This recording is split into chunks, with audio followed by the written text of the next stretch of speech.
What's going on, everybody, and welcome to another exciting episode of Talks with Chepe. Today, I want to discuss the movie I just watched over the weekend, Uncut Gems. Took me for a little bit of a ride at the end, kind of shocked.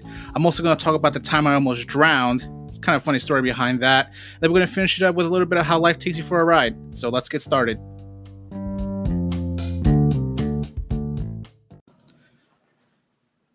Have you guys ever seen a movie that just fucks you up at the very end?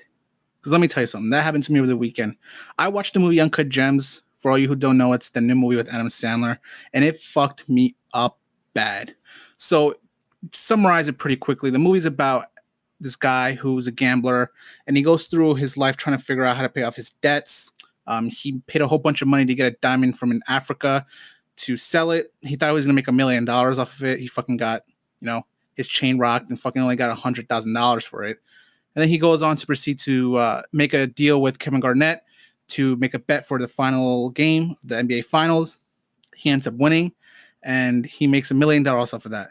First of all, he sends his fucking girlfriend, who was his fucking side piece, to Mohegan Sun, I believe, to make a bet for the $1 million, which he pretty much worked it out with Kevin Garnett. He's fucking being a simp the whole time with his fucking girl too. Meanwhile, she's fucking The Weeknd in the fucking bathroom of a fucking bar. But that's neither here nor there. So what fucked me up about the movie is that at the fucking end, he gets shot. Now, I will be okay with this if he got shot by his brother-in-law, who was the bad guy in this entire movie.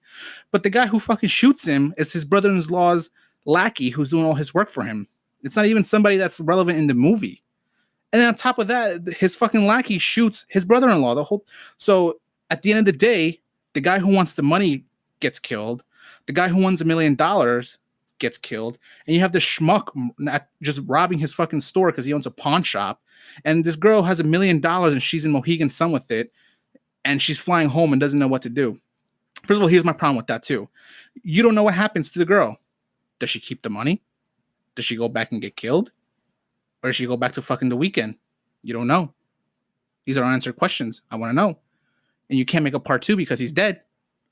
And nobody wants to watch a fucking movie about some thought going around fucking dudes. So that kind of little, kind of got me mad. It's kind of stupid if you ask me as a directing point. I'm no director, but I wouldn't do that. I would try to fucking find a way to tie it in. I would have kept him alive, to be honest. You're rooting for him the entire movie to get out of his debt, and he goes and fucking blows it. Well, he doesn't blow it, but the guy fucking kills him. But you know what I mean. It's stupid. And believe it or not, it was actually a really good performance by Adam Sandler. The plot of the movie had some questions, and you're just like, eh. But Adam Sandler, let me tell you something. This man got fucking robbed of an Oscar from this movie. This guy had a performance top notch. I think his best movie besides this one was probably, say, Happy Gilmore. I would say, or Billy Madison, whichever one you like. Me personally, I like Mr. Deeds, but he did a fucking great job. Should have won an Oscar. Fuck the Oscars for not giving him the award for that. We'll see what happens if he makes another movie of this. If he makes another dramatic movie like this one, I definitely will watch it. I mean, like I said, I was fucking shocked how good he was. Hopefully they can do a better plot writing. Who knows? Fucking get killed at the end. It's kind of stupid. Like that takes you out for a ride. You go through your whole life trying to bet. You build a family, and then once, boom, it's gone in a second. Yeah, I don't know how many people can relate to that, but it's kind of stupid. Unfortunately, I can kind of relate to that. Not to the point where I can fucking gamble and get shot, but I almost fucking died. Believe it or not. It's a kind of a funny story behind it too. So I want to say about 2 years ago, I went to Lake George camping with a couple of friends. And it was a pretty good trip. Started off fun. We went up to, got your little campsite, get a little campfire, got a whole bunch of beer, got wasted the night before. So the next day, we're a little bit hungover, and we're like, you know what? One of our buddies is like, yo, let's go rent a boat. It's $100 per person. We said, fuck it. Got the money. Let's go. So we rent the boat. And now this is in Lake George. Anybody who hasn't been there, Lake George is pretty big. The lake is kind of huge, in my opinion. I mean, for anybody's opinion, to be honest, you look at that fucking lake, you think it's huge, you're a fucking moron. But we get the boat, we get on there, and we head our way. We have a couple beers in the boat, drinking, having fun, and we get a tube with the boat. The first omen that I should have saw was when we fucking got the boat. I tried to get on the boat and I slipped and I caught myself on the dock. And the guy who was renting us the boat looked at me and said, hey, there's a life jacket in the fucking thing if you want to wear it. I mean, he recommends we all wear it. Me trying to be a little tough guy, I was like, no, I don't need no fucking life jacket. I know how to swim. I swam in pools that were 4 feet tall before. I should be fine. a lake that's almost 20 feet deep compared to a 4 feet pool. But hey, you live and you learn, right? So I fucking forget the life jacket, get on the boat. We start heading our way. We finally get to the middle of the lake where you can start tubing, and our first friend goes, and he goes in a tube. It looks pretty easy. You just hop on it, you fall off, you swim back to the boat. So I said, fuck it, my turn. I get on the boat, I go on the tube, and I fall off like a normal person was. Now, like I said, I'm a pretty good, strong swimmer when it comes to swimming in a 4 foot pool. I kind of took for granted the fucking 20 feet that this lake was. And they say till this day there is no waves. Till the day I die, I'll say there was fucking waves in this lake. From where? Don't ask me. They were there. So I start swimming back to the boat, and our friend thinks it's a bright idea. Hey, let me move the boat about another 30 feet. Now, at this point, I'm gassed. I'm not the best of shape, and swimming, definitely not my strong suit. So I'm just tired. So I start treading water. Now, treading water for me, like I said, is not the best thing. I'm over here just treading water, just waiting. The waves hitting my face. Luckily, they're not sea salt, but still getting in my face, getting in my eyes. And I finally looked up into the blue sky and I said, baby Jesus, it's time I go. And I literally just gave up on life at that moment. There's only a few times in life that I would say, like, you know what? I'm okay dying. And one at that time, I was like, you know what? I'm okay dying. I pretty much looked up and said, I can't do this no more. I'm an idiot for putting myself in this position. This is the way I'm going out, I'm going out. So as I start going underneath the water, I see the boat circling, coming back around. And I said, baby Lord Jesus, here I come. I start drowning, flopping, just flopping around like a fucking whale, can't swim. And then my friend jumps into the water and pulls me out. And I come to, I'm back on the boat. No, did somebody give me CPR? I don't know. Otherwise, I woke up. And then I go and I just start sunbathing in the front of the boat at this point because I'm fucking in shock. My body's trembling. Don't know what's going on. So I just take a nap on the front of the boat, sunbathing like a washed up sea lion, realizing that I almost died. I don't know how many of you have ever been in that position, but it's a very come to term moment when you just give up on your life. Things you can't control. The only other time that I said I would give up on life is if I ever have to fucking hang from a cliff. Reason why? Because I can't do a fucking pull up. You would think, why don't you just train to do a pull up? Because I don't have the time nor need to do a pull up. If I find myself in a mountain and I'm fucking hanging off a cliff because my dumbass decides to do something stupid, and I have to decide pull myself up or fucking fall off and die, I'm content with falling off and dying. Now people say that's kind of sad, right? No. What's sad is that I don't have the fucking brains to think not to put myself in that position, which I obviously didn't do when I was fucking going on this boat without a life jacket. Lesson learned. Life came at me pretty fast. And now I know in the future to wear a life jacket. Doesn't mean I'm not going to go tubing. From that point, I learned my lesson. I learned how to tread water for a better bit amount. And I started swimming in deeper pools. And now I'm a pretty decent swimmer. So you see, when life gives you lemons, you make lemonade. That's why when life comes at you fast, I tell you, it's something shocking.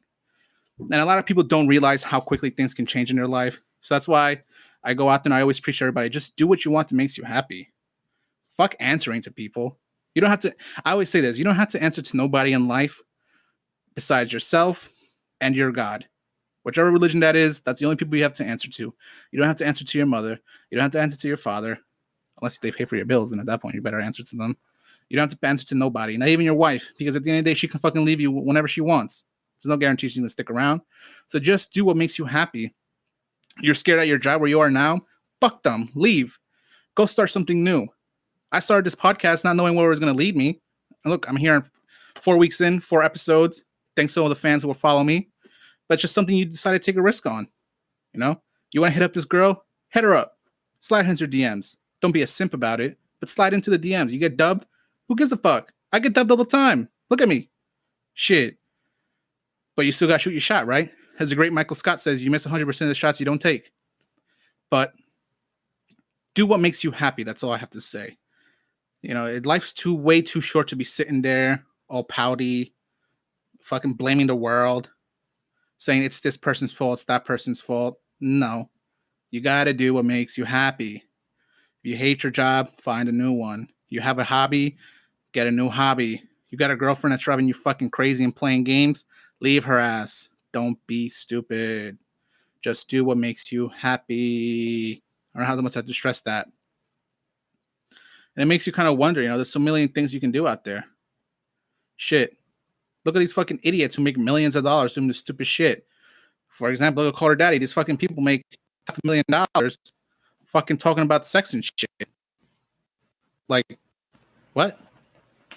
They're over here making a podcast about sucking dick and they're making $500,000. Shit. All credit to them. If I can make a fucking $500,000 talking about doing stuff like that, not that I would. I'm just saying. Money talks. But either way, like I said, just do what you guys want to do. It makes you happy. And the other day I was reading something from fucking I always go back to this guy, David Goggins. He's an animal when it comes to certain things, This man got his knee drained, went out and fucking ran a marathon the next day. Who does that? I wouldn't do that. Most people wouldn't do that. So just gotta find your motivation. I always say this. If you need to, actually, I'm not even going to say find your motivation. I want to say this. Go out and find what you want to do. Because if you need motivation to do something, that means you really didn't want it. People say, what do you mean, Don Chepe? Let me explain. If I have to tell you, hey, if you do this, I'll give you $1 million, you would just do it. You wouldn't even think twice about it. But I have to keep asking you every day saying, hey, can you do this? I'll give you $1 million. You don't do it. Next day I go in and tell you, hey, do this, I'll give you $1 million. You don't do it. Then I'm trying to motivate you to do something that you should just want to do. So that's why just go do what makes you happy. So that's today's episode. It's kind of a short one, but we're getting there. I appreciate to everybody who's out here following me. I appreciate all the support.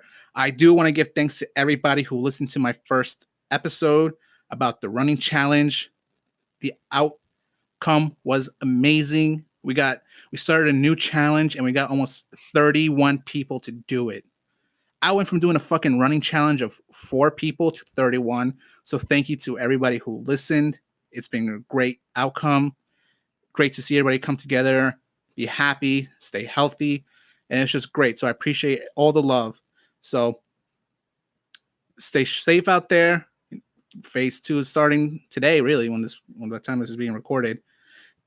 Stay safe, social distance, wear your mask. If you're going out to protest, I appreciate you for going out to protest. I support the cause. Just be safe and be well, everybody. Much love. Peace.